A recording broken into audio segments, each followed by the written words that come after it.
The gallery's hallway smelled faintly of turpentine and instant coffee that morning.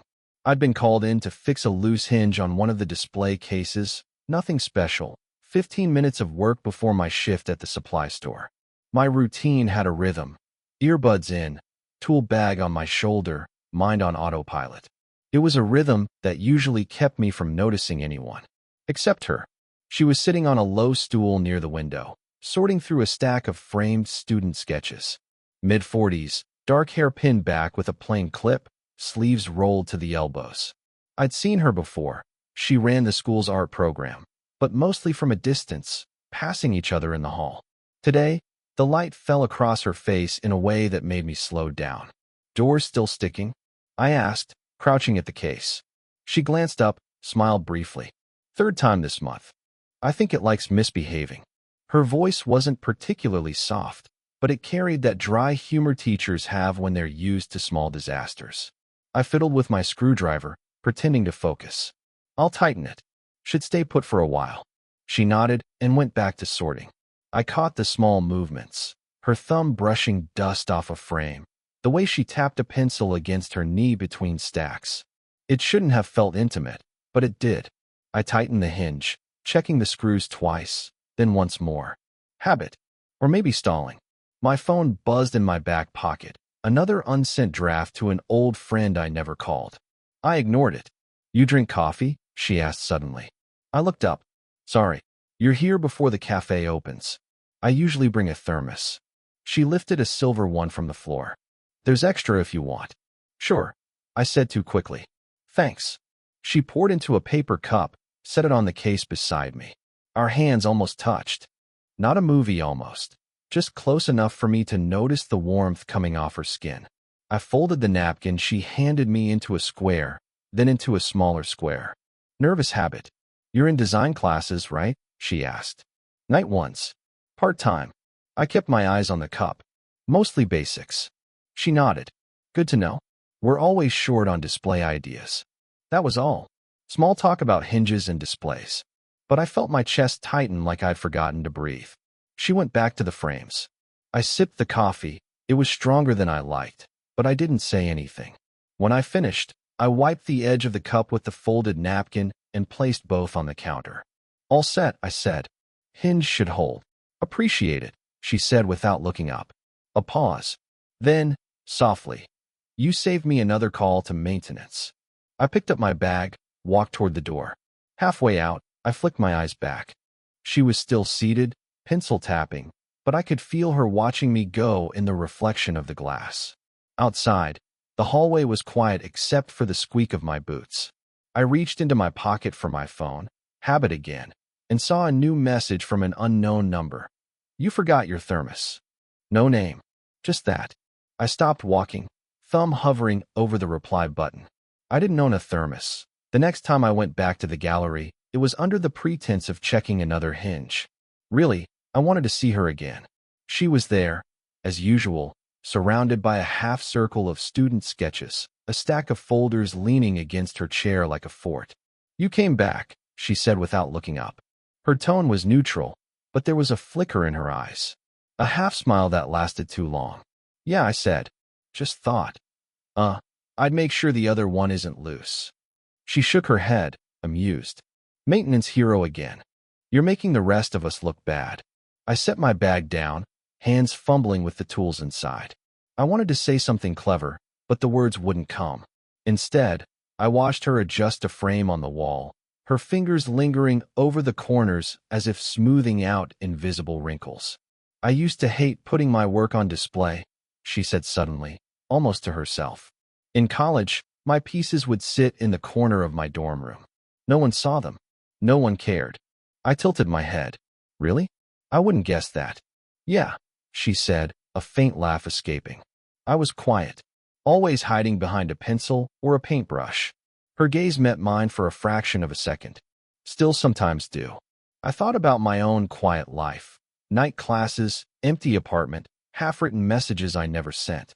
The sort of solitude that crept in unnoticed until you caught yourself staring at the ceiling at 2 a.m., wondering if anyone remembered you existed. We worked in tandem for a while after that, her handing me screws, me holding frames. No one said much. The silence wasn't uncomfortable. It was something heavier, filled with the weight of small truths we didn't name. I noticed the way she sipped her tea. Careful, deliberate, letting the steam curl around her fingers. My own cup sat in my hands, warm and grounding. I imagined reaching over, brushing the rim of hers. Almost did. "You're younger than I expected," she said after a while, as if reading my thoughts. "Not that it matters, just," she trailed off. I caught the hesitation in her voice, something that made me pause. We didn't speak again for a few minutes. She focused on arranging the sketches. I adjusted the display stand. Then, her phone buzzed on the table. She glanced at it, frowned, and tucked it back into her bag. Divorce papers, a kid's recital, another meeting she couldn't skip. I didn't ask. I wondered what it would be like if none of that existed. If we weren't two people on opposite sides of an invisible line marked by age, obligations, and half-whispered rules. "Can you hold this?" she asked, sliding a frame toward me. Her fingers brushed mine just slightly, enough to register the heat in my palm. I froze. She laughed softly, almost embarrassed by the contact. "You'll hurt it if you fumble." "I won't," I said, trying to sound confident. She leaned back, folding her arms across her chest. "Good. Don't fumble in life either." Her eyes lingered on me, but for once, she didn't look away immediately. For a moment, I imagined asking her to coffee, to lunch, to anything. I imagined her saying yes, the simple act turning ordinary days into something I'd remember forever. But I didn't. My thumb hovered over my phone again, thinking of unsent messages, lost opportunities, all the reasons I shouldn't hope too much. When I finally set the frame in place, she gave me a soft nod. Not a thank you, not a goodbye, just acknowledgement. But the faint pressure of her hand as it brushed mine, even briefly, felt like a conversation in itself. As I packed my tools, I caught her gaze one last time. I don't know why that moment stayed with me. I thought, walking toward the door, maybe because it felt like someone finally saw me. And somewhere in the quiet hum of the gallery, I knew she felt it too. I didn't expect to see her in the gallery that afternoon. The light had shifted, warmer now, cutting across the room in long rectangles. She was bent over a new display, arranging prints for a student show. "Hey," I said softly, stepping around a stack of frames. She straightened quickly, like she'd been caught mid-thought. "Oh, you again." Her smile was small, careful, a little guarded. I nodded, unsure what to say. "Just checking, how the hinges are holding." "Habit." "Excuse." She moved a frame toward me, and I took it. Fingers brushing, again, but this time she didn't pull away immediately. She kept her hand near mine, adjusting the corner, and I felt the almost weight of the moment. Too long, too close. I cleared my throat. "Careful," she said, voice low, eyes not quite meeting mine. "Yeah." I tried to sound casual, but my hands were shaking slightly. We stood there for a while, arranging prints in silence. Each small movement carried more weight than it should. I noticed the way her fingers lingered over the edges, how she tapped the frame twice before letting it go.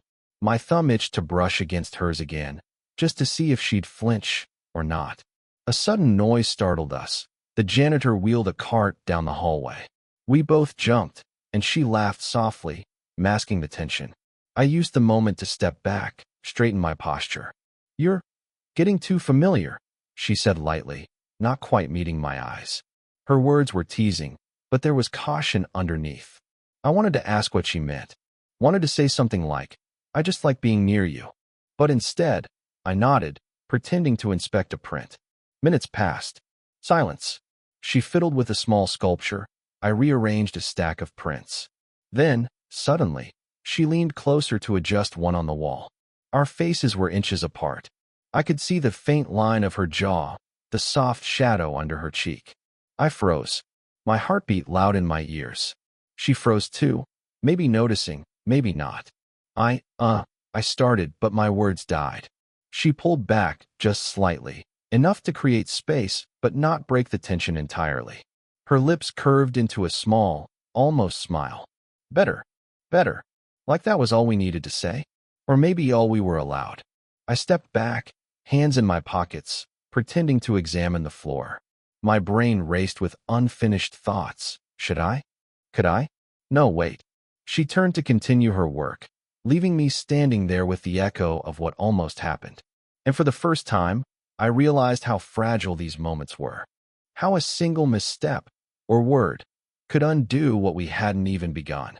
I left soon after, carrying my tools, my chest tight, fingers still tingling from that brush of contact. The school courtyard was empty except for the hum of the late afternoon, a few leaves skittering across the pavement. She was sitting on the bench near the sculpture garden, sketchpad balanced on her knee. I approached slowly, boots crunching lightly. "You're here early," she said, not looking up.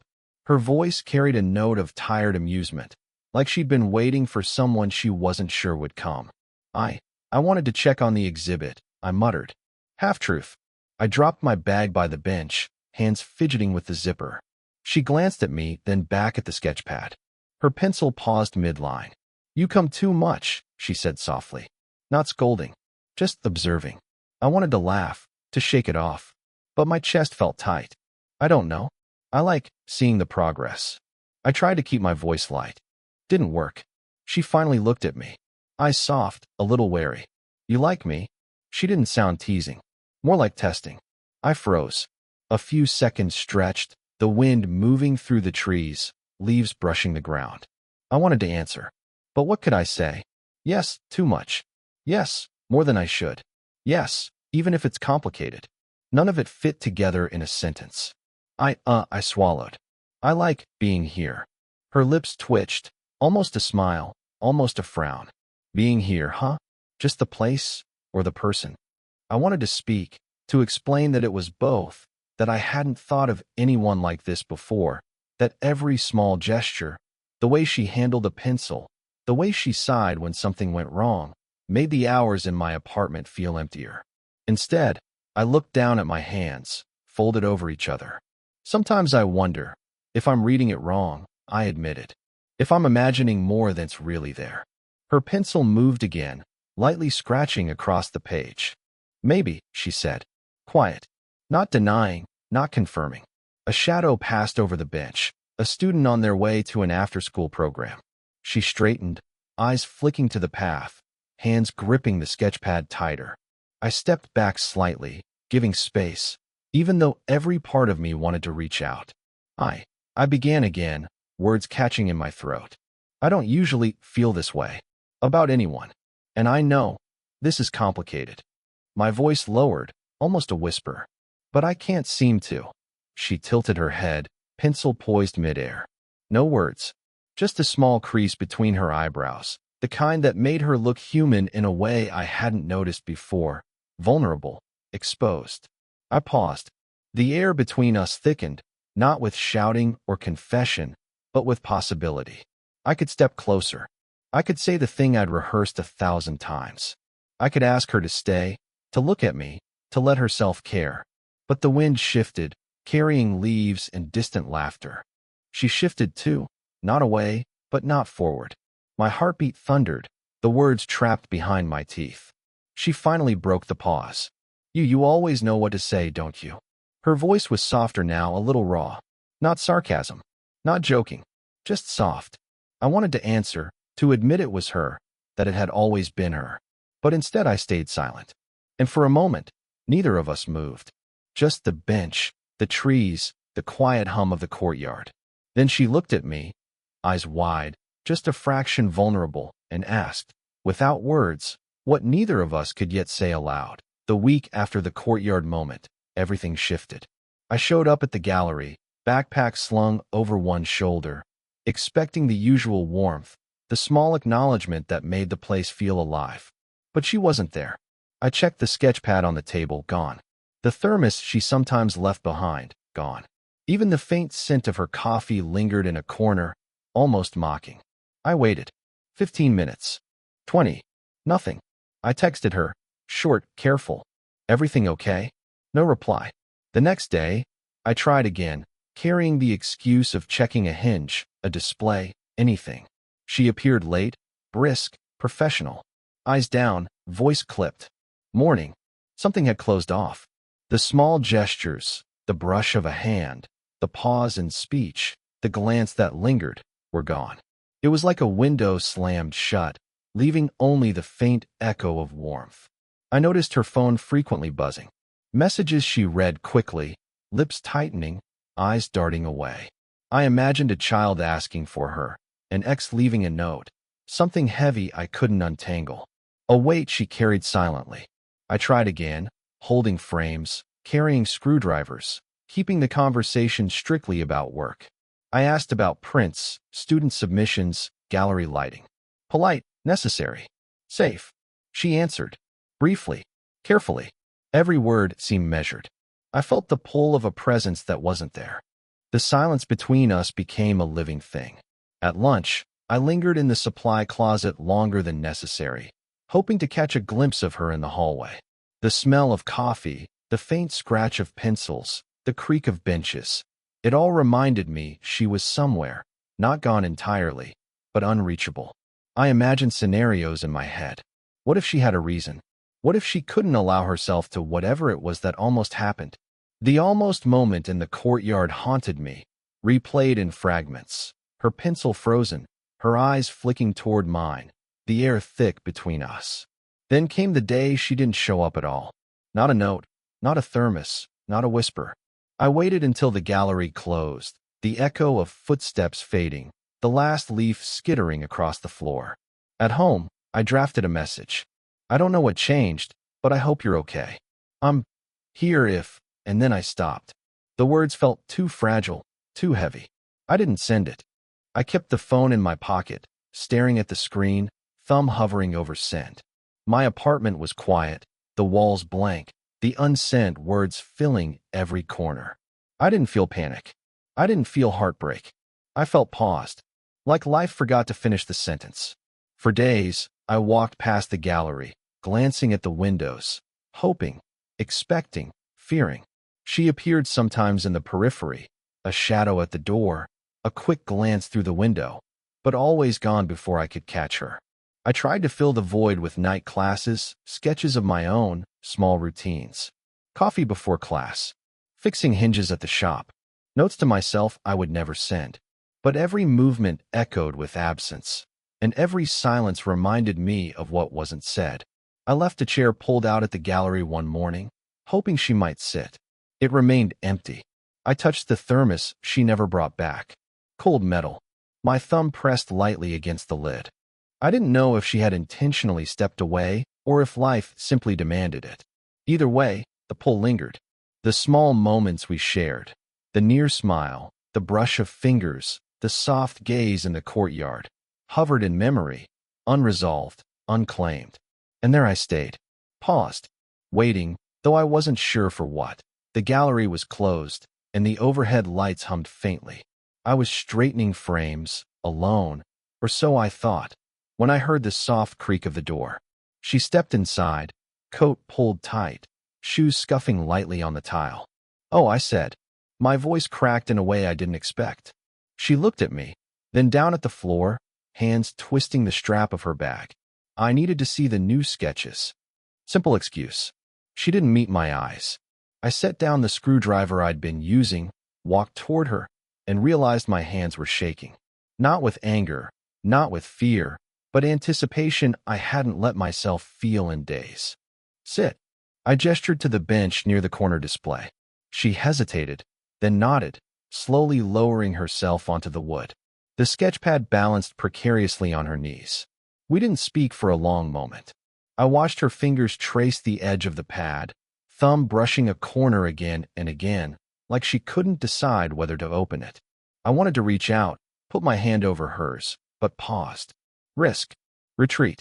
Finally, I swallowed and said, "I missed this. You. The way things were." She glanced up. Her eyes softened, the faintest tilt of lips acknowledging what I hadn't dared say. "I missed seeing you too," she said quietly. The words were short, clipped, but they carried weight. I could feel it in my chest, a slow, steady pressure that didn't need embellishment. "I kept thinking I shouldn't push," I added, voice trailing. "You have responsibilities. Things I don't." I stopped. Couldn't finish. She shook her head, finally letting herself relax just a fraction. I know. Her fingers brushed mine lightly when she adjusted the sketch pad. That touch, so small, so ordinary, was the only admission either of us needed. We opened the pad together. Her sketches were lined neatly, filled with half-finished ideas. I pointed at one, trying to distract from the lump in my throat. This one is good. Really good. She smiled faintly, but the smile didn't reach her eyes completely. There was still caution there, remnants of the walls she'd built. Thanks. A pause. I wanted to say more. Wanted to tell her about every quiet night I'd replayed the brush of her hand, every fleeting glance I'd memorized, every message I hadn't sent. But instead, I breathed, letting the tension fill the room. She tilted her head toward me. I don't want this to be complicated. I nodded slowly. Me neither. The words were simple, honest. Enough. Our hands hovered near each other again. I let my fingers brush hers. Not a bold move, just contact. Warm. Real. Enough to hold the space between us without shattering it. For a moment, the rest of the world disappeared. No gallery lights, no absent students, no unfinished messages. Just the two of us, breathing quietly, acknowledging what had been suppressed for too long. I think okay, she said softly, almost to herself. Okay, I replied. No flourish, no emphasis. Just a simple answer. Enough. We sat like that for a while, sketchpad open, hands near, words spent. It wasn't perfect. It wasn't cinematic. But it was ours, fragile and honest. And that was enough for now. It was 8:47 a.m., and the gallery smelled faintly of black coffee and fresh paper. The sun had just started to filter through the tall windows, spilling light across the display tables. I arrived early, backpack slung over one shoulder, as usual. She was already there, perched on the familiar bench near the sculpture garden, thermos beside her. Her hair was loosely pinned back, sleeves rolled to the elbows. She looked up, saw me, and the corners of her mouth lifted.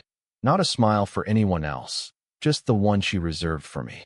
Morning, she said softly.